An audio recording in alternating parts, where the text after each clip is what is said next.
Venezuelan warship attacks tanker and faces U.S. firepower. October 3, 2025. Southern Caribbean Sea.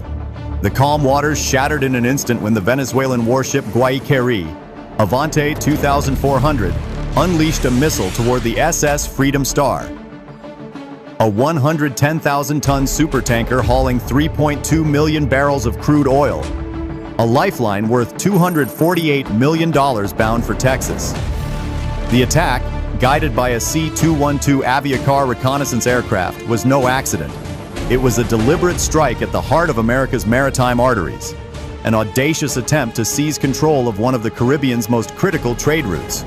But at 31,000 feet above the clouds, two F-35 Lightning II stealth fighters were already watching, their sensors locked in silence, waiting for the moment the enemy dared to pull the trigger. When the Guayquerí's radar locked on, when the first missile streaked toward the tanker, the answer came not in words, but in fire. Will this reckless act of defiance rewrite the balance of power in the Caribbean?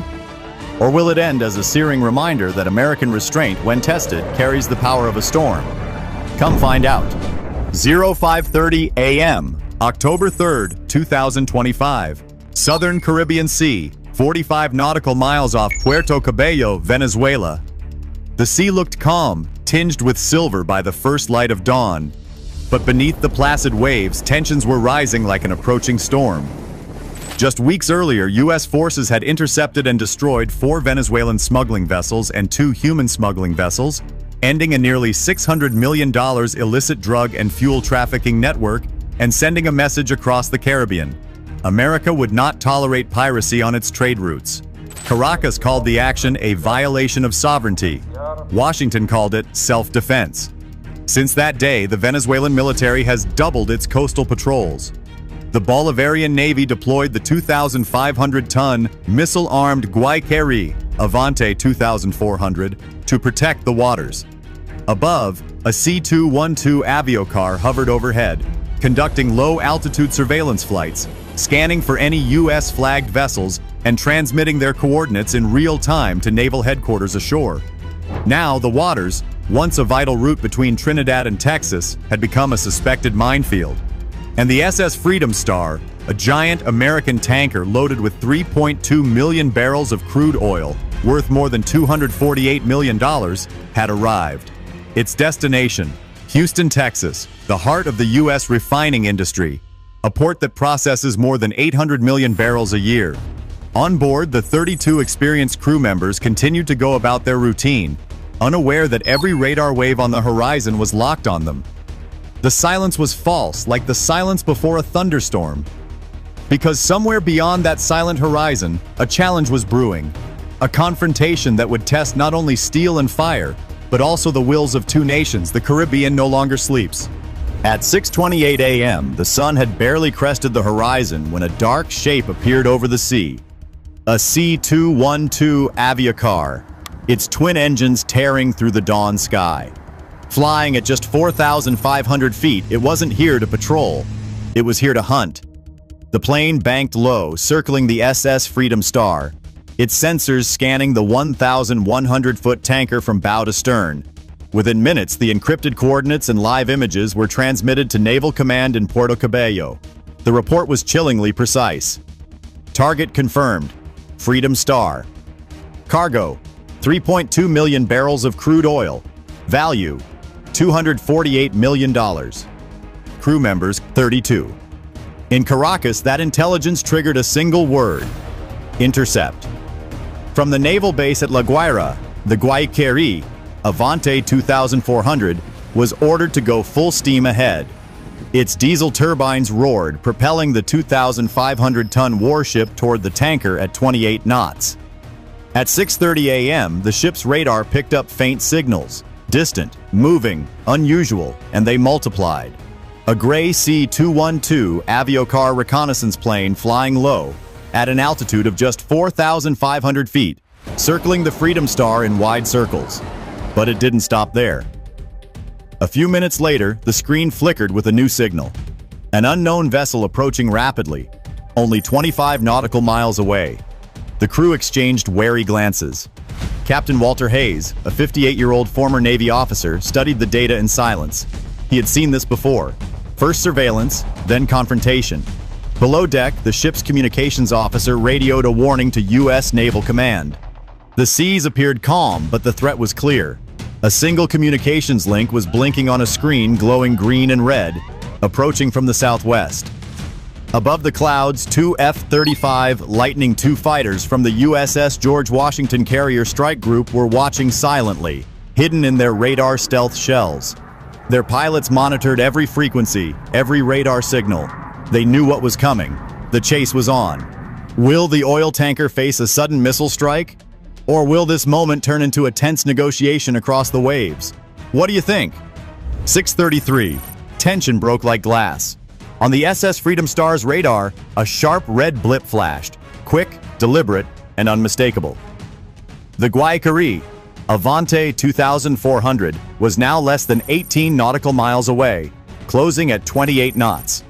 The ship's deck was armed with automat Mk2 anti-ship missiles, each capable of ripping a ship apart with a 550-pound warhead at Mach 0.9. The voice of the Venezuelan commander came on the open frequency. "This is Venezuelan Naval Command. You are trespassing in sovereign waters. Stop immediately for inspection." Captain Walter Hayes stood firm on the bridge. He replied calmly but coldly. "This is the Freedom Star, an American-flagged tanker. We are in international waters. Any hostile action will be considered an attack. That was what they did not want." Then the storm began. At 6:33 a.m., a column of fire erupted from the Guayquerí's deck. An automat Mech-2 rocket roared into the sky, its exhaust trailing silver against the blue sky. At 700 miles per hour, it would cover the 18 miles in less than 2 minutes. Sirens blared throughout the Freedom Star. The 32 crew members ran to the lifeboat station. The ship, heavy with 3.2 million barrels of crude oil, was turning slowly. But Captain Hayes' command was precise. "Turn to port, 27 degrees." The missile locked on, adjusted, and missed by a few seconds. It cut across the starboard bow, detonating in the sea with the force of 227 kilograms of TNT. The explosion created a 21-meter wall of water, shaking the 110,000-ton ship like a toy. Containers shattered, steel vibrated, sirens wailed. For a moment, there was chaos, then silence. But Guayquerí was not done yet.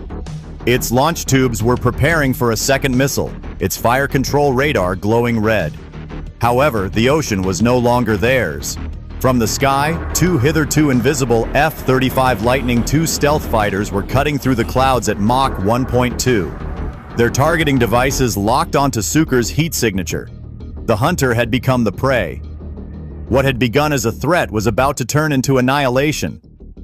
If you think the first missile was shocking, wait until you see what strikes back from the clouds. 6:39 a.m., the second missile never arrived. Before the Guayquerí could lock on to its next target, the clouds above parted like a curtain of fire. Two F-35 Lightning. Two stealth fighters, launched from the aircraft carrier USS George Washington, entered the kill zone. Their arrival was silent, unseen, and absolute. The Venezuelan crew looked up, too late. From 3,000 meters, the lead jet, call sign Viper 1, nosed down, locking onto the Guayquerí's blazing radar. In less than 6 seconds, it launched 3 AM-120 AMRAAM glide missiles, a precision-guided missile guided by GPS and infrared seekers. Each carried a 225-kilogram Broach warhead designed to slice through steel like paper. The first blast ripped through Guayquerí's foredeck, shattering the missile launchers. The second struck amidships, detonating near the electrical wiring, plunging the ship into darkness. The third blast ripped through the engineering compartment, triggering a fuel chain reaction that sent a column of fire 91 meters high. The 2,500-ton frigate lurched violently as bulkheads ruptured and flames engulfed the hull. On board, chaos reigned. 119 crew members were injured, 31 were declared missing or dead, and the rest were rushed off the ship as compartments flooded. Within 4 minutes, the pride of Venezuela's coastal defense force had become a burning tomb, drifting helplessly in a sea of oil and smoke. But the battle was not over. At 6:45 a.m., the tailing Viper II jet detected the fleeing C-212 Aviocar on radar, flying north at 220 knots. The F-35 accelerated to Mach 1.3, closing the gap in less than 15 seconds. An AIM-120 AMRAAM missile burst from the wing, locked on, and crashed directly into the center. The spy plane disintegrated in midair, scattering debris over a 2-mile radius. From the bridge of the Freedom Star, Captain Hayes watched the flames fade toward the horizon. His voice droned evenly over the radio.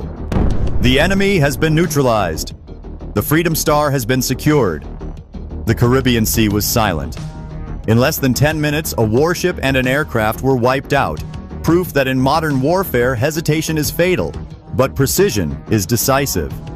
7 a.m., October 3rd, 2025, Venezuelan Naval Command, Puerto Cabello. The operations room was dead silent. Only the hum of the cooling fans and the steady ping of lost signals echoed through the air. On the central screen, the 2 green dots had disappeared.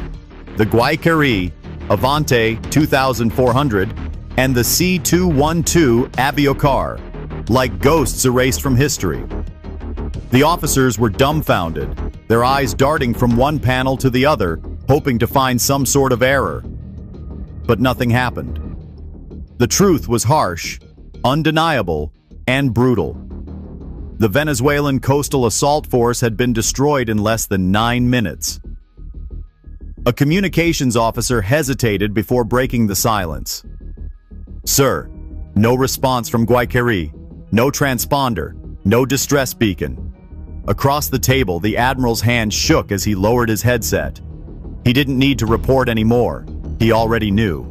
A warship destroyed, a plane shot down, 119 sailors wounded, 31 others, and the pilot dead. The news spread quickly. By 8 a.m., encrypted messages from intelligence satellites had confirmed the wreckage. The Guayquerí's twisted hull drifting in an 11-mile oil slick, smoke billowing off the coasts of Grenada and Barbados. The price of aggression was now measured not in pride, but in wreckage and ash. In Caracas, the Prime Minister sat motionless before a live satellite image. The image on the screen showed the Liberty Star intact, flanked by 2 F-35s swooping across the sky like guardian angels. On board, 32 American sailors, uniforms smeared with grease and sweat, continued on their journey, alive, undeterred. The Freedom Star continued on to Houston, 2,000 nautical miles offshore. With a cargo worth $248 million, the ship symbolized not only the wealth but also the resilient maritime spirit of an entire nation. Washington's response was swift and measured. The Department of Defense issued a statement accompanied by high-definition footage from an MQ-9 Reaper drone showing Guayquerí opening fire first. The United States acted to protect life and legitimate commerce, the press release read. Recklessness leads to destruction. Precision ensures peace. Markets reacted immediately. Insurance premiums for Venezuelan waters tripled overnight, and 17 shipping companies had to divert their ships hundreds of miles east, delaying voyages for weeks and costing millions of dollars in fuel. The once bustling waterway near Puerto Cabello was now a ghost route, silent, deserted, and deserted. As dusk fell, international headlines filled every television channel. U.S. tanker survives missile attack. Venezuelan Navy paralyzed by retaliation. 9 minutes of fire. Caracas learns the price of provocation. The number spoke louder than words. $310 million in hardware damage. 31 casualties, no U.S. casualties. In the fading light, the Caribbean Sea was quiet again. But it was no longer the same ocean. It has become a mirror, reflecting dust, sadness, and a harsh lesson etched in every ripple. For Venezuela, pride has sunk with the Guayquerí River. For America, the Star of Liberty continues on its way, steadfast, silent, and unchallenged. 8:30 October 6, 2025, Southern Caribbean. The water had burned brightly at dawn. The flames had died down, but the echoes remained, drifting on the now calm waves, still heavy with what had been lost. Oil slicks shimmered faintly in the moonlight, like silent memories of a battleship that had once carried the pride of an entire nation. The Caribbean had seen countless storms, but none so fast, so fierce, so absolute. For Venezuela, the lesson was hammered home. Recklessness is not sovereignty. In just 9 minutes, a challenge turned into disaster. A warship sunk, an aircraft destroyed, and the confidence of an entire fleet shattered. What began as an act of defiance ended as a cautionary tale. Power without judgment met the cold discipline of precision, and the sea itself rendered its verdict. Far to the northwest, the SS Freedom Star continued its steady course toward Houston, escorted by the silent silhouettes of 2 F-35 Lightning IIs. Below deck were 3.2 million barrels of crude oil, but above her head was something much larger, the principle that American lives and lawful passage would be protected, without hesitation, without compromise. In Washington, there were no cheers, only press conferences, analysis, and determination. Victory lay not in destruction, but in restraint. The message was clear. America does not seek war, but will not shy away from it. When dawn came again, the horizon lit up faintly, not with fire, but with warning, a reminder to every nation that in the modern age, precision is peace, and arrogance is ashes. The sea remembers all, and on this day, it remembers the price of pride. Now the question is yours. Was this a battle of strength or a lesson in restraint? Tell us what you think in the comments. And if you believe every storm carries a message like this video, share it and subscribe. Because the next battle at sea won't just decide ships, it could decide history itself.